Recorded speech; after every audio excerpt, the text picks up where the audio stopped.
नरेंद्र मोदी साहब के शादियाने बजाए जा रहे हैं। मोदी जिंदाबाद, अभी आवाज लगा दो, यकीन करो आज अगर आप मोदी के नारे पाकिस्तान में लगा रहे हो। मोदी है तो मुमकिन है। मोदी साहब हैं, इनको कुछ अरब ममालिक में बुलाकर अवार्ड दिए जाते हैं, इनके गले में कीमती हार डाले जाते और बकायदा तौर पे पाकिस्तानी हिंदू कम्युनिटी जो वहाँ पे जा चुके थे इंडिया में, वहाँ पे जाके उन्होंने नारे लगाए हैं कि मोदी हमारे लिए अवतार है। नरेंद्र मोदी साहब जो 2 बार वजीर आजम रह चुके हैं, वो नाकाबिले शिकस्त समझे जा रहे हैं। अगर लोग उससे कायल होते हैं तो इसका मतलब है कि उसमें जान है। आपने कहा कि भारत के लॉन्ग टर्म स्ट्रेटेजिक ऑब्जेक्टिव्स हैं, गोल हैं, मतलब लंबा सोच रहा है, ग्रेट पावर ऑब्जेक्टिव्स हैं। एक क्वेश्चन ये बनता है, हमने इंडिया के साथ आज़ादी हासिल की, पाकिस्तान की लीडरशिप के कभी क्यों इतने बड़े ऑब्जेक्टिव नहीं रहे? उनकी इकोनॉमिक पॉलिसीज को डिस्कस किया जा रहा है, सराहा जा रहा है। हमारे मुल्क में तो कभी इस लेवल पे बात नहीं हुई। हम तो ऐसे लगता है जैसे सरेंडर कर देते हैं हर चीज़ के अंदर। लेकिन इंडिया में ऑटोनॉमी की भी बात हो रही है और वो कॉन्टीन्यूसली ग्लोबली भी वो कह रहे हैं कि हमारे ग्लोबल डिज़ाइंस हैं। उसकी वजह से पाकिस्तान आइसोलेट हो गया। बाकी दुनिया सारी सेकुलर एजुकेशन है, पाकिस्तान के अंदर सेकुलर एजुकेशन सबटाज हो गई है। लेकिन मोदी साहब ने करप्शन को काफी हद तक कंट्रोल किया है, क्योंकि मोदी साहब खुद करप्ट नहीं है।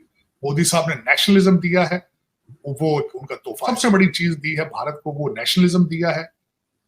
और फिर उन्होंने करप्शन, मैं ये तो नहीं कहूंगा बिल्कुल कि India is corruption free. Ultimately corruption क्या होती है? अपॉर्चुनिटी मिलती है और उसके ऊपर कमजोर ह्यूमन जो होते हैं उस पर हाथ साफ करते हैं अपने। तो वो एक इंसानी जिबिलत है। अमेरिका के अंदर भी बहुत है करप्शन, इसमें कोई शक नहीं। लेकिन मोदी साहब ने करप्शन को काफी हद तक कंट्रोल किया है, क्योंकि मोदी साहब खुद करप्ट नहीं है।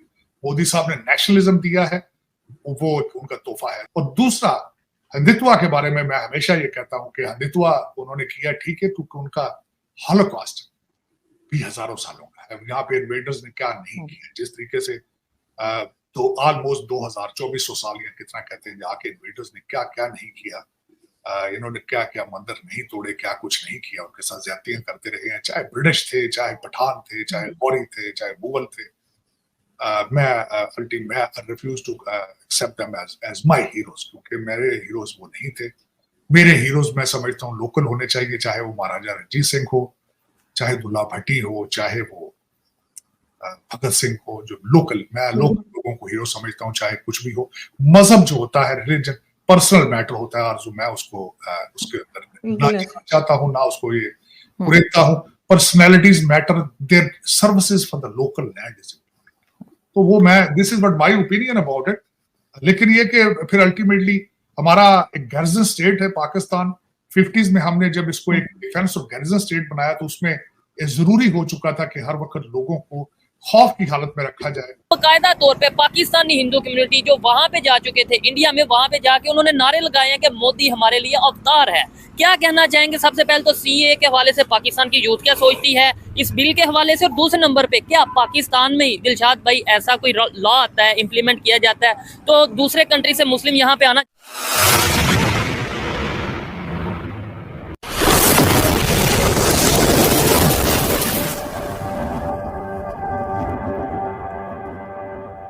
चाहेंगे? सबसे पहले तो हम इसके बैकग्राउंड में जाते हैं। ये बेसिकली सिटीजनशिप अमेंडमेंट एक्ट है, जो कि 2019 में इंडिया ने पास कर दिया था, जिसको अभी उन्होंने इम्प्लीमेंट किया है। और ये उन लोगों पे इम्प्लीमेंट हुआ है जो कि दिसंबर 31, 2014 से पहले के लोग रह रहे हैं या उस वक्त तक रह रहे हैं। तो ये जो डायरेक्ट इमीडिएट बेनिफिशियरीज हैं वो इसके तकरीबन 30,000 लोग हैं। और ये मेजोरिटी वहां से लोग आए हैं जो कि मुस्लिम कंट्रीज हैं, जैसे कि पाकिस्तान से, बांग्लादेश से और अफगानिस्तान से। तो वो वहां से लोग, अब इनको इनका फायदा क्या होगा कि उनको आधार कार्ड दिया जाएगा। इंडिया में उसको कार्ड कहते हैं, हमारे यहाँ आइडेंटिटी कार्ड होता है, आधार कार्ड मिल जाएगा। उससे उनको ये राइट्स मिल जाएंगे, वहाँ पे प्रॉपर्टीज खरीद सकते हैं, वहाँ पे गवर्नमेंट जॉब्स में अप्लाई कर सकते हैं। मतलब कि वो वोटर आईडी भी उनको मिल जाएगी। वो एक तरह के उनको प्रॉपर सिटीजनशिप बन जाएंगे, और उस मुल्क की तरक्की के अंदर वो अपना अहम किरदार अदा कर सकते हैं। उनमें बहुत सारे ऐसे लोग होंगे जो डॉक्टर्स होंगे, जो इंजीनियर्स होंगे, जो कि उस मुल्क के अंदर अपनी एफर्ट्स पुट करेंगे। और ये हर मुल्क में ही ऐसा रूल होता है। आप यूरोप चले जाएं, वहाँ पे भी 4, 6, 10 साल के बाद आपको सिटीजनशिप मिल जाती है।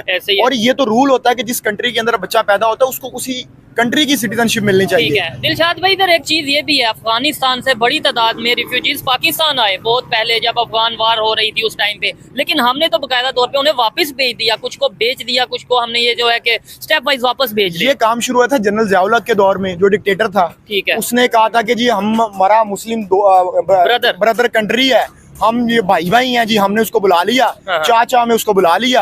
अब उसके बाद वो 40 साल यहाँ पे रह के गए, ना उनको सिटीजनशिप दी है और ना उनको प्रॉपर यहाँ पे राइट्स मिले हैं। उन्होंने फिर 2 नंबरियां करनी शुरू कर दी। उसके बाद फिर इस वजह से स्मगलिंग भी बढ़ी और उसके बाद जनरल परवेज मुशर्रफ, दूसरा डिक्टेटर, हमारे सरों के ऊपर थोपा गया। ठीक है, जमहूरियत को तो ये लोग मानते नहीं है, उसने पकड़ के जो है वो अड्डे दे दिए इनको, अमेरिका को, अफगानिस्तान के अगेंस्ट। उसके बाद जो हमारी आए रोज बॉर्डर पे मसले बने होते हैं, हमारे यहाँ स्मगलिंग होती है। आप यही इस चीज को आप लीगल कर दें तो पाकिस्तान की इकोनॉमी को भी कोई फायदा पहुंचे। ऐसे ही है। जब जब हमारे ऊपर डिक्टेटर मुसल्लत किए गए हैं, उन्होंने तब इस मुल्क की तबाही फेरी है। अच्छा दिलशाद भाई, एक साइड पे हम ये कहते हैं मुस्लिम ब्रदर मुस्लिम उम्मा, इस तरीके से हम पूरी दुनिया में मुस्लिम कंट्री एक जिस्म की तरह, एक बंदे को दर्द होगी, पूरे इस्लामिक कंट्रीज को दर्द होगी। हम दूसरी साइड पे ये देखते हैं कि हमारे यहाँ पे सिर्फ नारे लगते हैं और वो लोग प्रैक्टिकली देखें, उन्होंने ये बोला कि भाई हमारी जो हिंदू कम्युनिटी है पूरी दुनिया में, खासतौर पर अफगानिस्तान, ईरान, अफगानिस्तान, पाकिस्तान और बांग्लादेश से जो इंडिया में आना चाहें वो आ सकते हैं। प्रैक्टिकली उन्होंने करके दिखाया। क्या बेहतर है उनके लिए, पाकिस्तान के मिनॉरिटीज के लिए, क्या वो वहां पे जाएंगे अब? अच्छा देखिए, सबसे पहले तो उनका ये अच्छा रूल है कि उन्होंने ये नहीं कहा कि हम सिर्फ हिंदूज को सिटीजनशिप देंगे।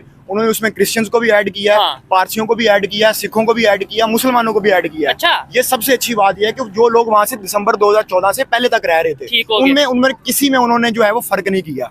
और दूसरा, अगर पाकिस्तान से हिंदू यहाँ से माइग्रेट करके गए हैं इंडिया, तो मुझे ये बताएं कि सबसे बड़ा सवाल तो मैं ऑडियंस के लिए ये छोड़ के जा रहा हूँ कि वो यहाँ से माइग्रेट करके गए क्यों हैं? ठीक है, यहाँ पे आपने बेसिक फैसिलिटीज, जो हेल्थ की बेसिक फैसिलिटीज होती हैं, एजुकेशन की होती हैं, इंसाफ की होती हैं, वो आपने उनको प्रोवाइड नहीं की, इक्वल अपॉर्चुनिटीज नहीं दी। आप मुझे बताएंगे पिछले 40 साल या 50 साल के अंदर, मैं अपनी ऑडियंस से भी पूछता हूँ, पाकिस्तान के जो लोग हैं, कि कितने नए मंदिर बने हैं यहाँ पे। अब जब मैं मंदिर की बात करूंगा तो लोग कहेंगे, लोग मेरे पे फतवा लगाएंगे कि ये मंदिर की बात क्यों कर रहा है। देखिए, जब भी एक मुल्क या एक कौम बनती है, उसमें सिर्फ एक तबका या एक फिरके का अमल दखल नहीं होता, वो पूरी कौम मिलके, मज़ाहिब मिलके एक कौम बनाते हैं। ऐसे ही है। ठीक है, जो कि इंडिया में हम देख रहे हैं। अच्छा, और एक चीज आपने बोला कितने मंदिर बने, इस साइड पे नहीं हम आते, अभी ये बात नहीं करते, किसी दिन प्रॉपर हम इसके ऊपर डायलॉग करेंगे। तो ये हमारी इकोनॉमी अच्छी हो गई। उधर भी बस यही है कि 200, 400, 500 रुपए की गैस घर में आती थी, सस्ता था, अब तो नहीं रही वो। ठीक है जी। सो अब जो शहरी हैं, जो लोग हैं, वो कहाँ पे ये चीज़ें कर सकते हैं? अब अमेरिका में कहता है जी तापी की तरफ देखें। अब तापी कौन होगा? तुर्कमेनिस्तान, अफगानिस्तान, पाकिस्तान। वो गैस पाइपलाइन 1800 किलोमीटर की लंबी है। जब अमेरिका अफगानिस्तान के अंदर मौजूद था तो उस वक्त नहीं हम वो कर सके थे। इंडिया भी आप पता नहीं करते। देखिए, इंडिया, पाकिस्तान और ईरान जो था वो गैस पाइपलाइन चाहते थे, लेकिन इंडिया अमेरिकी प्रेशर की वजह से निकल गया। एंड प्लस क्योंकि पाकिस्तान वो समझते थे कि होस्टाइल पावर है, सो हमें इसकी कोई ज़रूरत नहीं है। सो उन्होंने बड़ी क्लैरिटी, उन्होंने निकल जाओ। उन्होंने कहा अगर एक तो अमेरिकन को भी नाराज़ करो, बहाना लगा दो पाकिस्तान का, और अमेरिकन को भी नाराज़ करो, तो हमें क्या फ़ायदा इस चीज़ से।